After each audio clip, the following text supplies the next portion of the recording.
Hello, mga kamaster, maraming salamat po sa lahat ng tumatangkilik ng Number 1 Supreme Warrior. Paki-follow and subscribe mga master para sa mga susunod pang mga kabanata. Number 1 Supreme Warrior. Kabanata 171. Umiling si Ivan at sinabing, after a round of fierce bidding, the luminous. Napunta si Perla sa kamay ng isang misteryosong babae. Hindi siya mukhang matanda, ngunit, nagbid siya para dito ng 500 million bucks at nanalo 500 milyong pera. Huminga ng malalim si Old Master Taylor matapos marinig iyon. Ito ay isang imposible presyo, kahit na alam ng pamilya Taylor ang tungkol sa bidding noon pa man, sila. Dadalo lang sana para masaya. Hindi nila kayang tipunin iyon. Maraming pera para sa isang makinang na perlas. Ngunit syempre, mayroon ang pamilya Taylor. Ang pera. Kailangan lang nilang panatilihin ang kanilang mga ari-arian para sa pag-unlad. Sa makatuwid, ang kanilang kapital ay hindi kasing laki ng ilang pangalawa o pangatlong klase. Aristokratikong pamilya. Ang babaeng nagbayad ng 500 million bucks, siya ba ang asawa ng ilang first-class aristokratikong ulo ng pamilya? Nagulat si Theodore. Hindi naman siguro, naka-face mask siya at naka-shades, at parang napaka-misteryoso. Ang salita sa paligid ng bayan ay siya ay may kahangahangang katawan at siya. Malamang nasa 20s siya. Walang nakakaalam kung mayroon siyang isang milyonaryo na asukal. Si Daddy O ang itsura niya. Siya ay mayaman at makapangyarihan. Narinig ko iyon bilang siya. Umalis sa auction, pinalibutan siya ng mga tauhan ni Neil Hugo. Malamang sila. Sinusubukang nakawin ang makinang na perlas ngunit hulaan mo.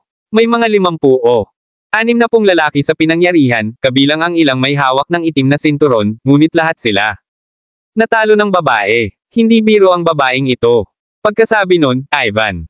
Patuloy, narinig ko ang lalaking sumampal kay Neil ay kasama ang babae. I suspect that he's her bodyguard, but some said that it was her sugar baby dahil medyo maganda siya. Anyway, hindi ko alam ang lahat. Tungkol sa sitwasyon mula noong milyonaryo na kausap ako ay hindi malinaw. Tungkol sa ilang bagay. Ito ay nagpapakita na ang babae ay tiyak na may isang komplikadong background. Tumango si Old Master Taylor at sinabing, wala akong pakialam kung sugar baby ng babae ang lalaking iyon o bodyguard niya. Given na nagkaroon siya ng lakas ng loob na sampelan si Neil Hugo, ipinapakita nito na hindi siya natatakot sa Hugo family talaga. Ngunit hindi lamang ang mga tao na hindi natatakot sa Hugo. Pamilya kasama ang 4 na pangunahing pamilya at ang pamilya Roy. Ang babaeng ito ay hindi mula sa mga pamilyang iyon. Baka galing siya sa ibang bayan. Natarante si Theodore. Kung ito ay isang tao mula sa mga pamilyang iyon, lahat makikilala sana siya kahit na may face mask at shades. Malamang hindi. Huwag nating kalimutan na ang mga kapangyarihang ito ay prominent at kilala. Luma. Pilit nang umiti si Master Taylor at idinagdag paano ang mga kapangyarihan. Sa ilalim ng lupa, hindi naman sila mahina. Tingnan mo na lang ang Dragon God Clan. Nanawalan ng 200 lalaki sa isang pag-atake ilang araw na ang nakalipas. Ang mga kapangyarihang ito ay mas nakakatakot. Dahil hindi natin alam kung magkano ang pera nila. Higit pa rito, mga veterano. Pauwi na kamakailan, at may ilang general o warlord.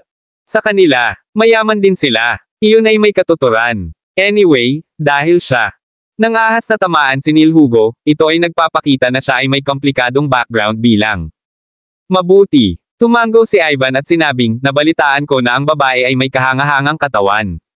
Pero walang nakakaalam ng itsura niya. Samantala, parang nananakot ang lalaki. Sapat na kung tamaan niya si Neil sa bingit ng luha.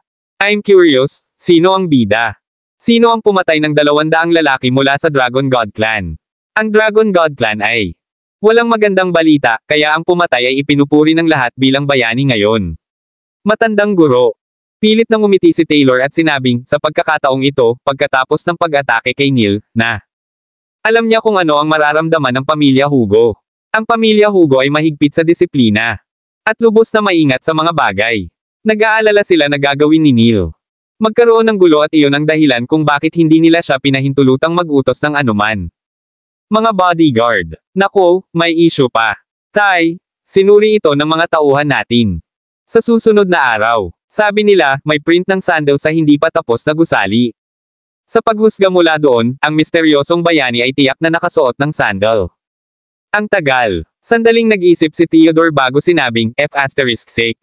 Na kayang pumatay ng napakaraming lalaki ng Dragon God Clan habang nakasuot. Sandals. Idol ko, siguradong idol ko ito. Kabanata 172. Huwag na kayong magsalita tungkol sa mga idolo. Pinandilatan ni Theodore ang sarili niyang anak at sinabing, para. Yung mga first and second class na aristokratikong pamilya, syempre malalaman nila.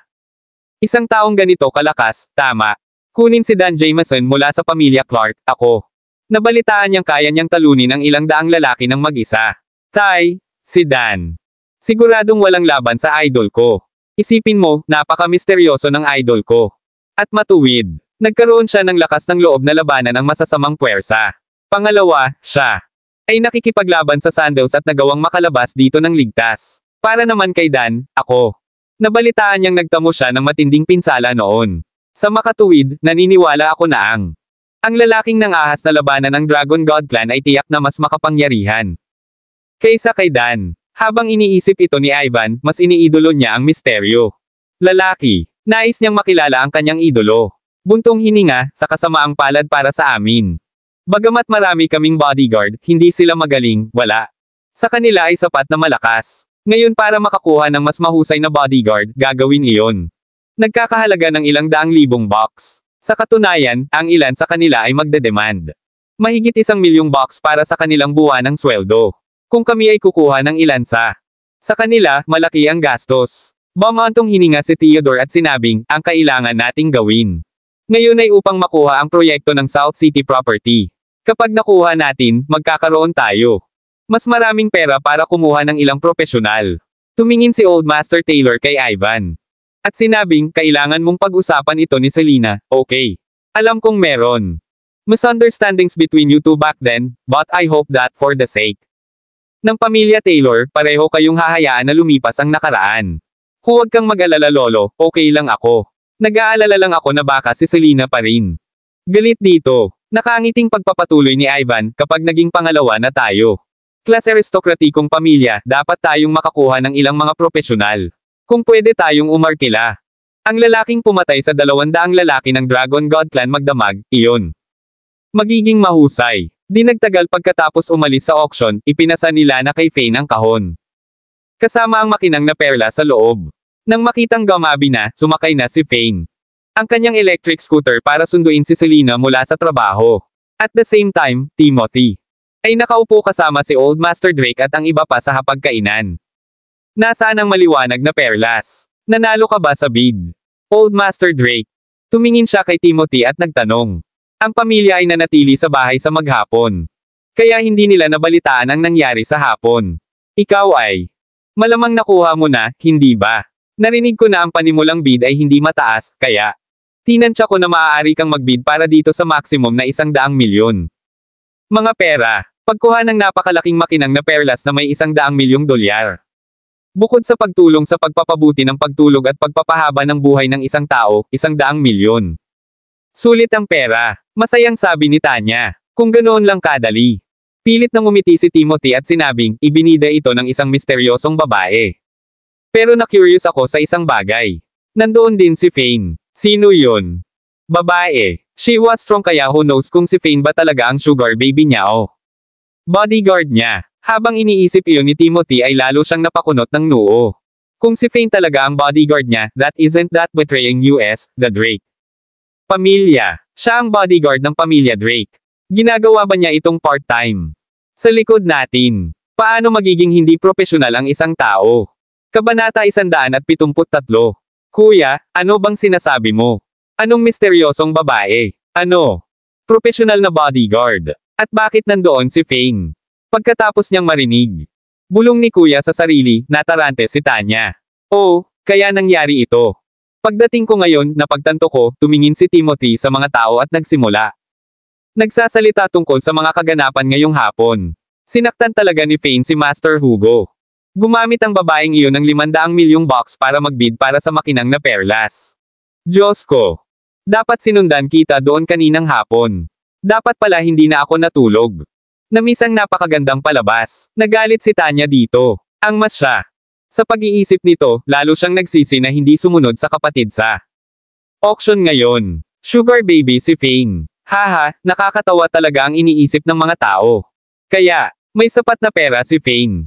Bukod dito, binabayaran namin siya ng 20 milyong bucks buwan, na higit pa sa sapat para sa kanya. Kailangan ba talagang maging asukal? Baby, tumawa si James Drake at sinabing, since may suot itong babaeng ito. Face mask at shades, sa tingin ko siguradong may komplikadong background siya. Para naman kay Fane, imposibleng bodyguard niya ito. Malamang sila magkasama bilang magkaibigan. Downgrade na ang pagiging bodyguard ni Fane. Sa amin, kaya imposible para sa kanya na makahanap ng part-time na trabaho. Tatay, hindi ba? Paglalagay sa kanya sa masyadong mataas ng isang pedestal. Ganoon ba talaga siya kalakas? Nagkaroon si Timothy. Palaging iniisip na masyadong mataas ang tingin ng kanyang ama kay Fane. Ikaw rin. Bata pa, tandaan ang sinabi ko, hindi mo maaaring saktan ang taong ito. Siyempre ikaw. Hindi maaaring ipaalam sa kanya na sinusubukan naming makuha ang kanyang mabuting panig pati na rin o payagan. Para makaramdam siya ng inis sa amin. Pero kapag nagkaroon tayo ng pagkakataon, dapat natin siyang tulungan. At iparamdam sa kanya na ang utang na loob sa amin ang pinakamagandang ideya. Naniniwala ako sa kanya. May kaugnayan sa Diyos ng digmaan. Natatawang sabi ni James. Bilang siya nagsalita, natauhan siya at napabulalas, Diyos ko, ang babaeng kasama. Ang face mask at shades ngayon, ilang taon na ba siya? Napaisip si Timothy. Tungkol dito at sumagot ng, kahit sa face mask at shades, although ako. Hindi ko siya makita ng malinaw na may cap ngunit kung paano siya pisikal na hitsura. Sa pangkalahatan, sasabihin ko na siya ay higit sa 20. Talaga bang mahigit 20 lang siya? Excited na tanong ni James. She's definitely under 30. Kung hindi ako nagkakamali, siya. Mga 27 o 28. Dagdag pa ni Timothy, anong nangyayari? Tatay, mayroon ka bang? Hulaan mo kung sino siya. 27 o 28. Nanlaki ang mga pupils ni James. Sabi niya, malamang. Hindi ang Diyos ng digmaan, di ba? Maaaring isa siyang Diyosa ng digmaan, narinig ko. Na hindi niya gustong naaabala kamakailan. Tinanggihan niya ang lahat ng mayayaman.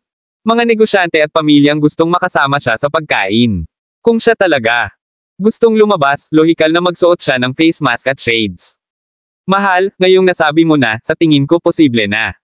Pagkatapos ng lahat, para sa isang babae upang makapaglabas ng $500 milyong at talunin ang halos 60 lalaki. Madali, higit pa sa ilang may hawak ng itim na sinturon sa gitna nila, maaari ba niya talagang maging Diyosa ng digmaan? Napasinghap si Timothy at natigilan. Hindi talaga posible na mayamang babae mula sa ibang mga lungsod ang pumunta sa auction. Kasi kahapon lang lumabas ang balita tungkol dito kaya galing ang mga tao. Ang ibang mga lungsod ay malamang na hindi na marinig ang tungkol dito sa lalong madaling panahon. Nang makita kung gaano kalakas at kabataan ang babaeng iyon, malamang na siya ang Diyosa ng digmaan.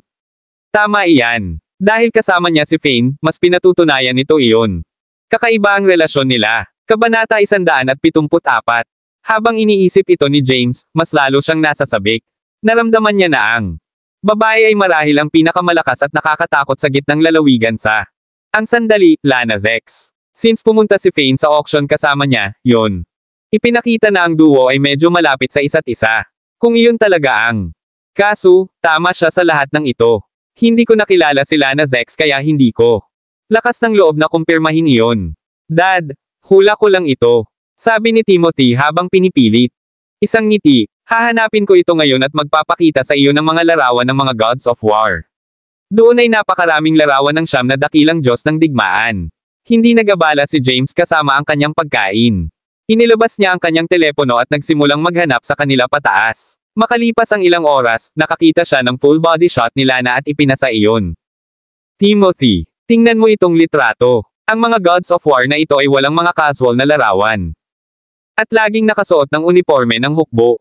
Tingnan mo lang, ang katawan na ito, maaari maging siya. Sinuri ni Timothy ang larawan at sinabing, itong katawan, itong taas. Ang laki ng katawan na ito, kamukha niya. Matapos marinig iyon, si Old Master Drake. At nagkatinginan si James bago tumawa. Parang sila na.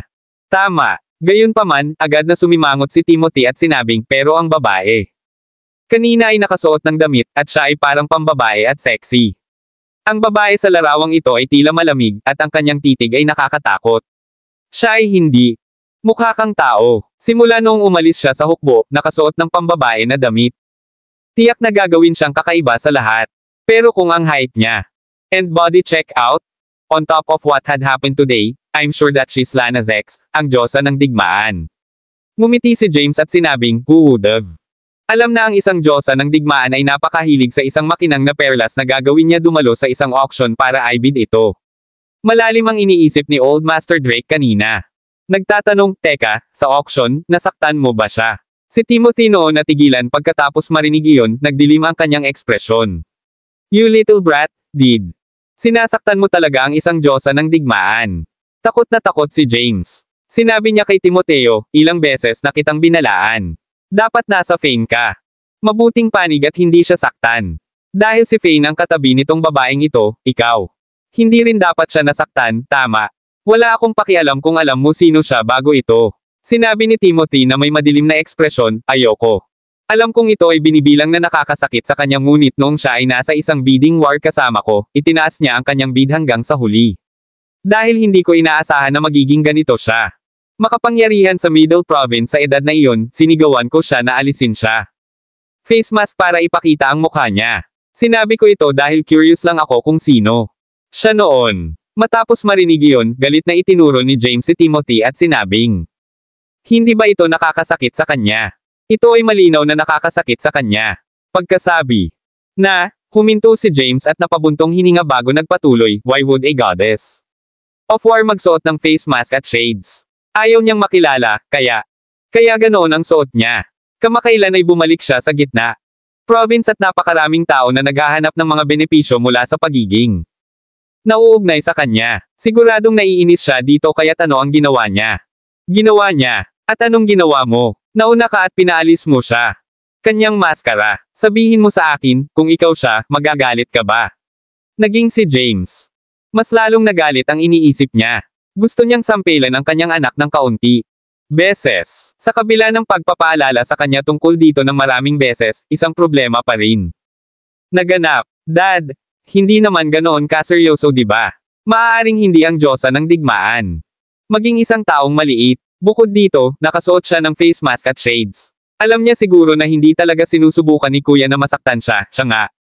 Curious lang. Hindi dapat si Kuya ang tanging tao sa silid na iyon. Curious tungkol sa kanya sa sandaling iyon, kaya hindi siya dapat masyadong pinagkakaabalahan. Ito, nang makitang ibinaba ni Timothy ang kanyang ulo mula sa pagalitan, naramdaman ni Tanya ay konting sorry sa kanya. Kabanata 175.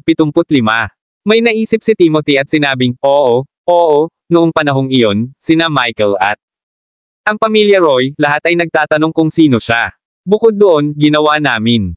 Hindi talaga makipagtalo. At least, hindi ko ginawa. Nakahinga ng maluwag si James nang marinig iyon. Kung ganoon ang kaso, mas mabuti iyon. Tandaan, Fane at ang babaeng iyon, kasama ang sinumang kasama ni Fane, ay hindi maaaring masaktan. Kung hindi, kung asar siya, maaaring kailanganin ng pamilya Drake na umalis sa Middle. Talagang bilog ng probinsya. Okay, nakuha ko. Nakahinga ng maluwag si Timothy. Siya ay nagpapasalamat sa kanyang sarili na hindi siya nagdulot ng gulo sa kanila ngayon. Kung hindi, baka mapunta siya kay Neil Hugo. Sa mismong sandaling ito, Master Hugo. Alam na niya ang nangyari noong araw na iyon. Master Hugo, magkasama. Kasama ang ilang mahahalagang miyembro ng pamilya na nagtipon sa bahay. Tungkol naman sa si Neil, nakatayo siya na nakayuko ang ulo at namamaga ang mukha sa harap ni Master Hugo. You little brat, hindi ka ba matapang? Sinabi ko sa iyo ng paulit-ulit na hindi ka dapat nanggugulo pero hindi mo ako pinansin. Higit pa dyan. Kumuha ka rin ng mga lalaki para agawin ang maningning na perlas, hindi ba? Ikaw ay nakakahiya, pinahiya mo ang pamilya natin. Galit na galit si Master Hugo. Na nakakuyom ang kanyang mga kamao at namumula ang kanyang mga mata. Papa, kasalanan ko po ito. Ngunit ang kapwa Fane na iyon ay lumampas din. Hinahampas niya ako sa harap. Lahat, hindi ba hudyat iyon na hinahampas niya sa mukha ang pamilya Hugo? Hindi namin maaaring hayaan ang slide na ito, kailangan mong gawin ang isang bagay. Tumangala si Neil at sinabing. Galit, ang mga lalaking kinuha ko ay magtuturo kay Fane ng leksyon mula pa noong siya ay nakatingin sa akin habang nakasakay sa electric scooter sa huling pagkakataon, ako lang. Gusto ko siyang turuan ng leksyon tungkol dito, hindi ko sinasadyang agawin ang ningning. Perlas. I don't care if you meant it, what's the use of explaining this to me? Ngayon, Siningil ng iyong mga tauhan sa kanila nang umalis sila sa auction, at ang pinupuntirya ng mga lalaki ang babae. Iisipin ng ibang tao na ikaw. Sinusubukang agawin ang makinang na perlas dahil natalo ka sa bid. Na may maliit. Ang lalaking tulad mo, sino pa ba ang gustong magtrabaho sa amin sa hinaharap? Master. Asar ni Hugo. Ang tanging naririnig ko lang ay nagdala ka ng mga lalaki. Sa pagtatangkang agawin ang kumikinang na perlas ngunit nauwi sa pagpalo. Sa halip, ako, naiwan si Neil na hindi nakaimik. Sa totoo lang, plano niya lang. Agawin mo rin sa kanila ang kumikinang na perlas, kahit na dumating na ang ideya.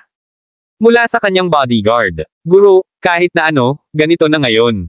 WHO. Alam niya kung sino ang babaeng iyon, ngunit para kay Fane, siya ay isang veterano lamang.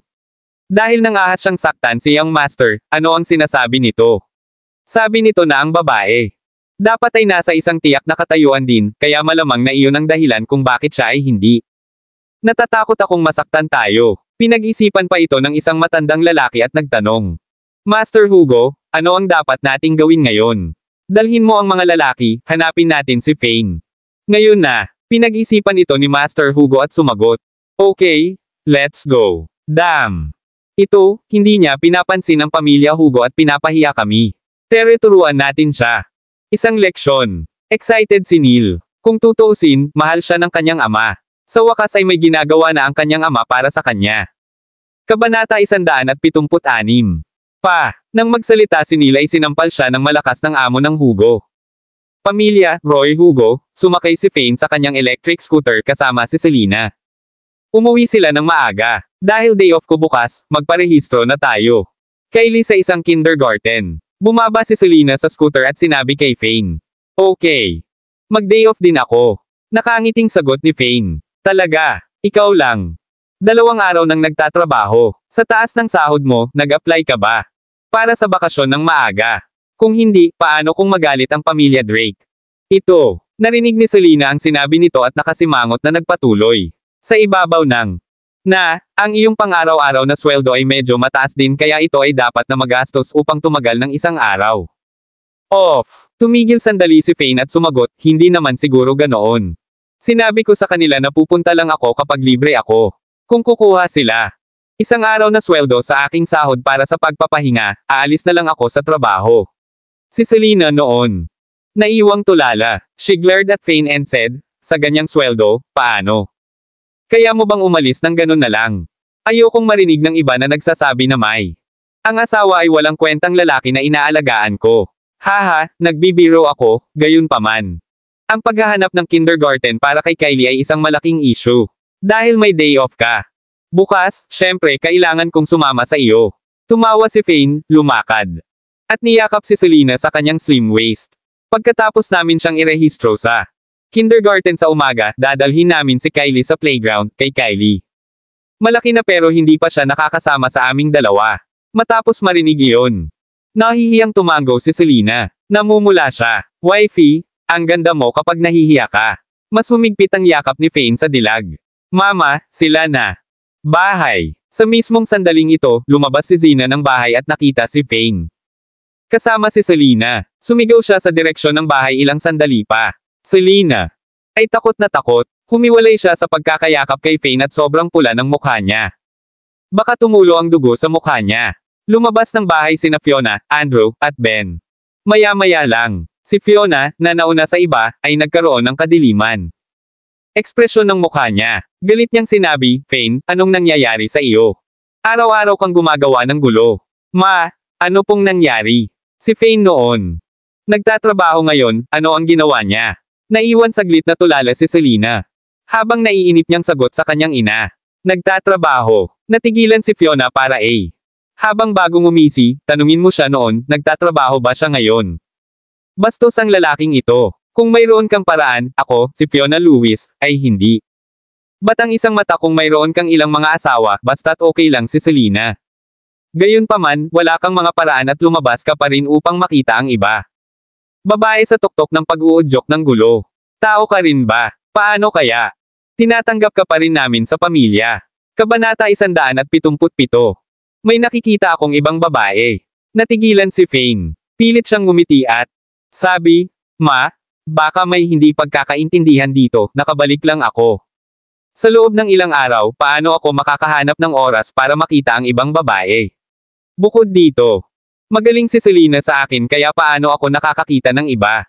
Hindi pagkakaunawaan. Haha, paano naman naging misunderstanding? Mayroon akong mga larawan. Zina crossed her arms in front of her chest, ang tingin niya kay Fane. Puno ng pagkasuklam. Kung ikaw ay isang bilyonaryo, ito ay magiging tila sa iyo. Kaya kapag nakakita ka ng ibang babae, gayunpaman, ikaw ay sobrang sira at ikaw pa rin. Ginawa pa rin ito. Paano mo haharapin si sister pagkatapos nito? Mga larawan. Anong mga litrato? Nagsalubong ang kilay ni Selena at nagtanong. Ma, ipakita mo kay ate. Kung hindi, baka itago pa rin siya sa kadiliman tungkol dito. Hindi niya malalaman. Anong uri ng mga kasuklam-suklam na bagay ang ginawa ni Fane sa kanyang likuran? Bilang Ben. Galit na tumingin kay Fane, nagpatuloy siya, Fane, you're such an asterisk asshole. 5 taon ang paghihirap ng pamilya namin dahil sa iyo. Dahil sa iyo, naging kapatid ko. Pinalaya sa pamilya Taylor. Bilang batang may bahay ng Taylor family, may kinailangang mag-scavenge si ate kay Kylie. Hindi mo ba alam kung gaano kahirap ang buhay? Naging para sa kanya. Sinimulan ni Ben ang pagkayam ng kanyang mga kamao. Naglakad siya papunta kay Fane habang nagngangalit ang kanyang mga ngipin at sinabing, ngayong nakabalik ka na at may bago, well. Nagbabayad ng trabaho, sa palagay mo ay okay na makakita ng ibang babae ngayon. Kamusta na kayo nito? Walang hiya bilang lalaki. Pagkatapos sabihin iyon, hinagis ni Ben ang kanyang kamao sa mukha ni Fane. Sa pagkakataong ito, tumayo si Fane sa kinatatayuan niya at hindi man lang kumibo. Sinuntok siya. Mismo sa mukha. Ikaw, okay ka lang.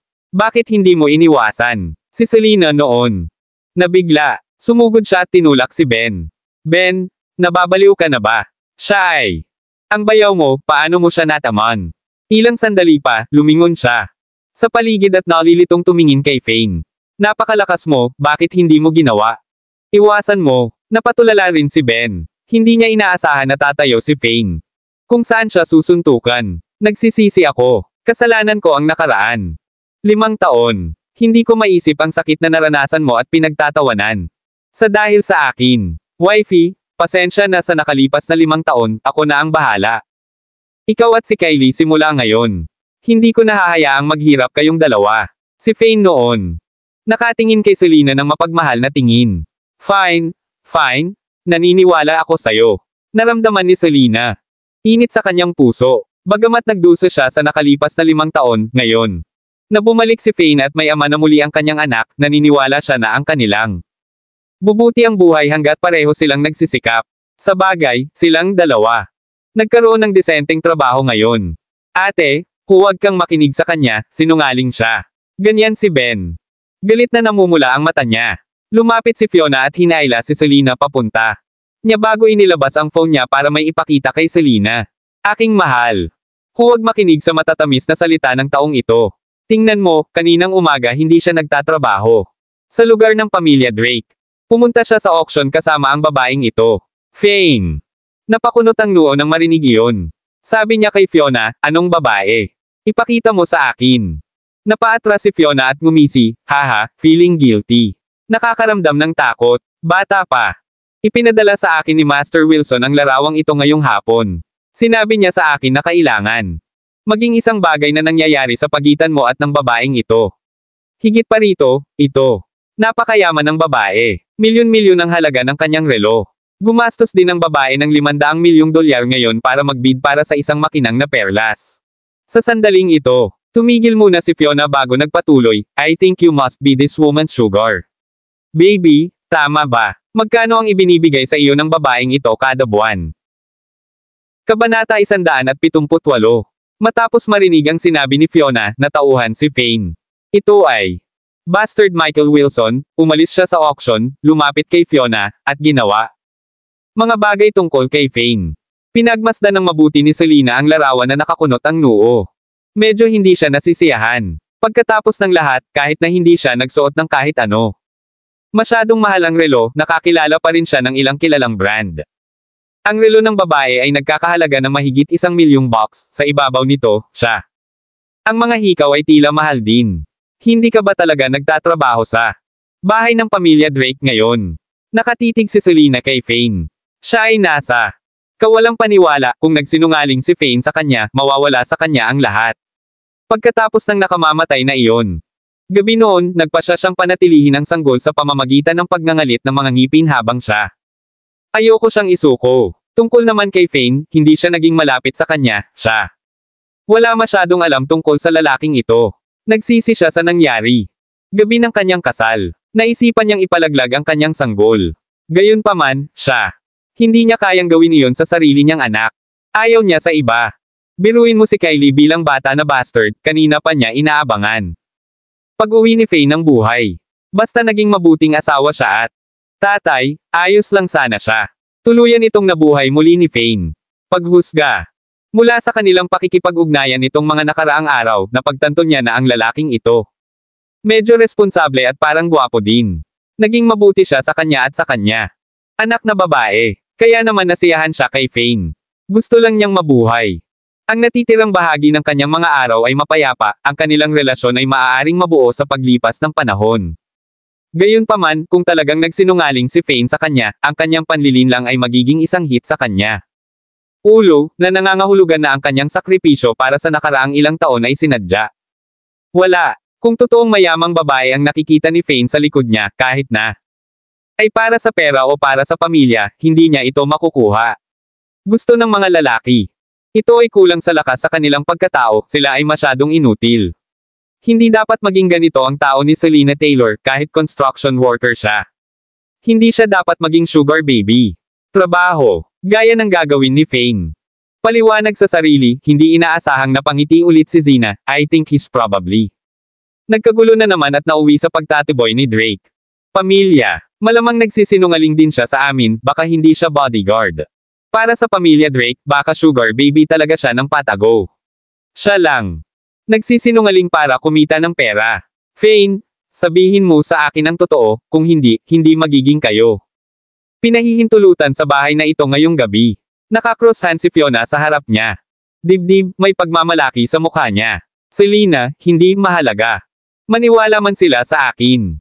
Huminga ng malalim si Fane at nagpatuloy, huwag na. Alam mo ba kung anong uri ng tao si Michael Wilson? Batay sa katotohanan na siya. Lumapit para makita ang nanay mo, sa tingin mo ba talaga ang mga salita niya? Pinagkakatiwalaan. Natigilan si Selena. Naisip niya ang huling pagkikita niya. Kasama si Michael sa restaurant. Ito ay noong unang inilantad ni Michael kung paano. Kakilakilabot ng isang tao siya ay, gumamit nga siya ng dirty tricks para banta siya na ituloy makipag-date sa kanya pasado hating gabi. Ito ay totoo, hindi dapat ganito ang lalaking ganito. Pinagkakatiwalaan. Kaya, dapat bigyan mo ako at ang aking ina ng paliwanag. Sino ba? Yung babaeng nasa litrato. Pinaniniwalaan ni Selena si Fane para sa karamihan, ngunit nagpatuloy siya sa pagtatanong. Tama, kailangan mo kaming bigyan ng pagpapaliwanag. Bakit ang yaman ng babaeng ito, at bakit naka-face mask? At shades kapag walang ibang gumawa. Kabanata 179. Galit na sabi ni Fiona, nabanggit niyang Master Wilson na ang babaeng ito.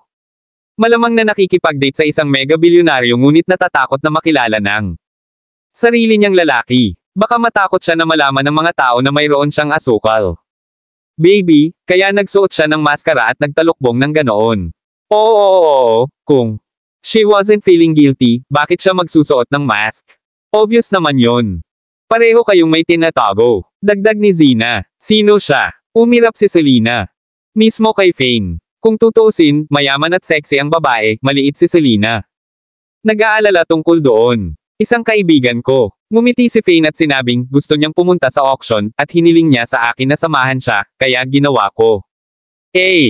Kaibigan, anong kaibigan? Tanong ni Fiona, since when you have such a rich kaibigan? Kung marami kang mayayamang kaibigan, hindi ka sana naging live.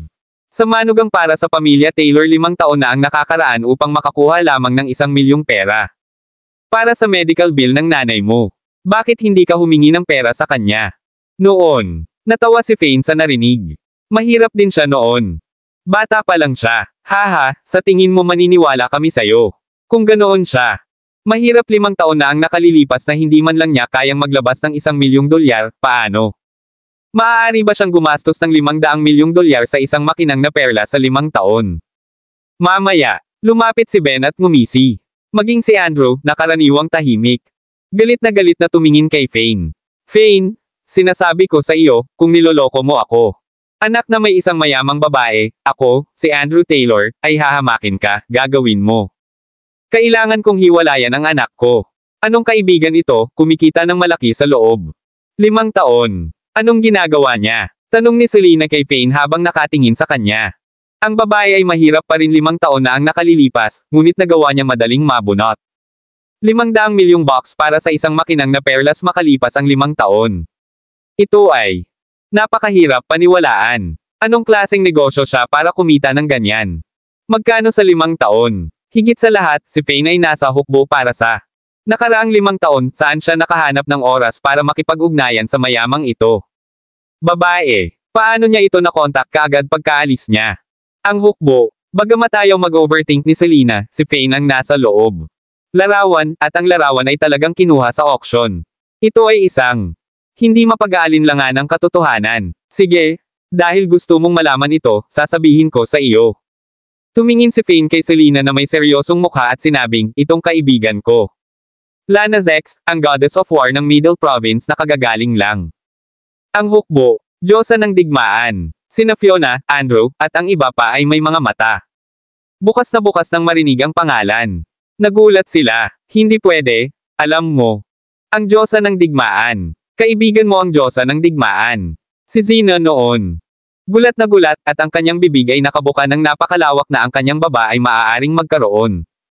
Humipo sa lupa. Talaga, hindi ba imposible iyon? Paano kayo nagkakilala?